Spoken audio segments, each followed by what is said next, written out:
So we got something very interesting here, guys. Very interesting right here in this video. Right here, right now, on the screen. Very nice. We got a story today. Oh, were you guys looking at Nessa? I'm sorry, let me scroll up a little bit. There's the title. Pokemon Company on the hunt for leakers. Now, before we read this reminded me of another story from Take-Two, where they sent investigators to a YouTuber's house regarding Borderlands 3 leaks. So there's a little write-up right here. Oh my gosh, that is... there you go, now you can see it. So let's read this briefly. After 2 weeks of no uploads, a notable Borderlands personality on YouTube returned to the platform yesterday with a video explaining his absence.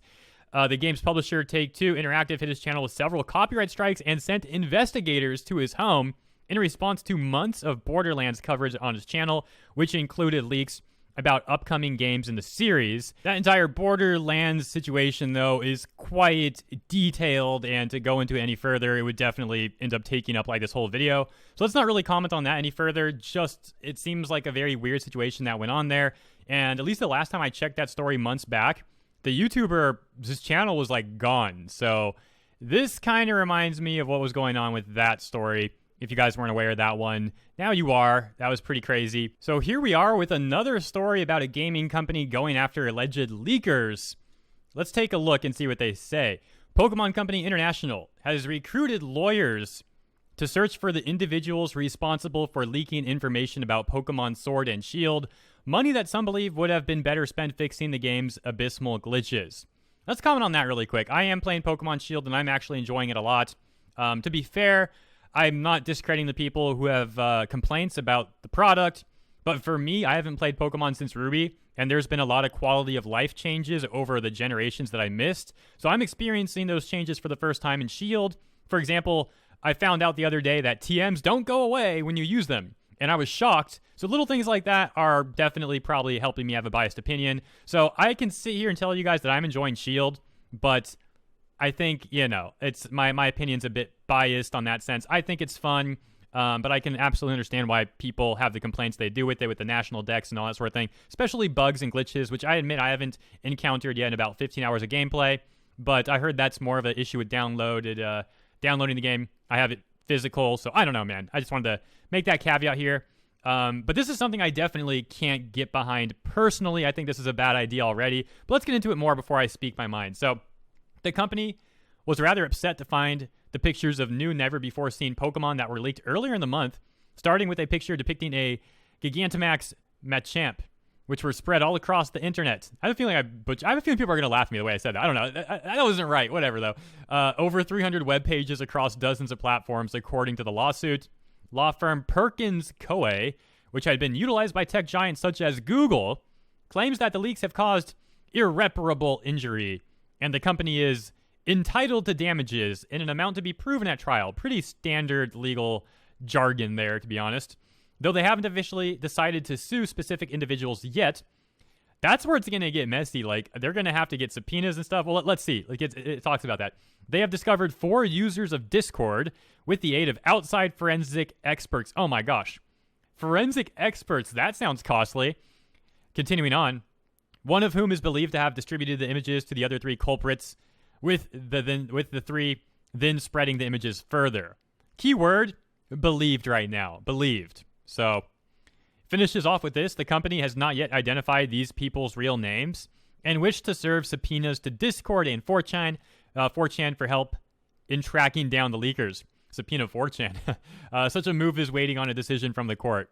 So, will this go forward or not? Who knows?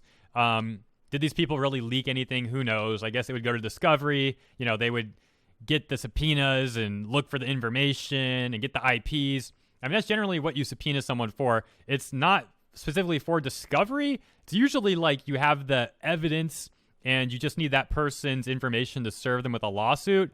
So I don't know what they might have found out already, but it doesn't sound like much, admittedly. And I think this is, look, I can understand them not wanting things to be leaked like that. For example, right now, there is a little event where you are more likely to find a Gigantamax Butterfree, and I believe also a Gigantamax, is it the Centipede one? I forget. There's like 2 Pokemon right now that until January 2020, you're more likely to find Gigantamax versions of it. So down the road, they probably had planned some of these other versions, like the Machamp one, for example, that they talk about in this article. But man, really, what are those damages really that significant? Couldn't you actually, I don't know, maybe use the money instead to, like the article suggests, fix some of the glitches if there still are some that haven't been fixed? Or, also an idea, use that money to make other Gigantamax Pokemon that weren't leaked yet. That would be cool, because there's really not that many in the game yet. I think there's maybe around like 20, give or take. And that's not that much, man, when you have a Pokedex that has a couple hundred or so. I think more than that even. So I think there's like over 400 in Shield and Sword. I don't know. I haven't looked up the numbers because, as I said in the beginning, I haven't played since Ruby. So I'm kind of enjoying it being a surprise. So I haven't looked into it too much. Like, I don't want to spoil myself. But this does seem like a waste of money.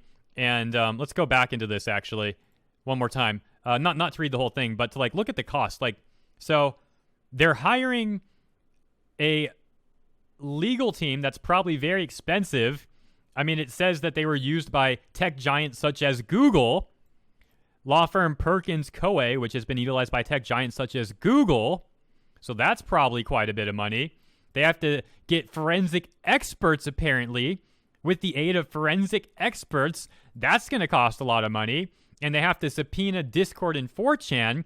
That's going to cost some money. And then they have to go through with the rest of Discovery if they still, again, they should probably have some information already, and it alleges to that. But do they have enough to actually successfully win? I have a feeling they would need to do some more discovery after getting these subpoenas out, hypothetically. I don't really know. This is just speculation. But you can see this is going to be an expensive thing. And, like, are they really thinking that they're going to recoup the potential damages?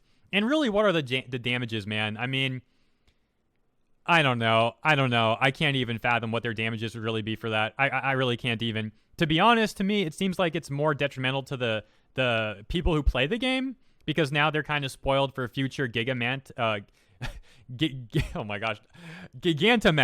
versions.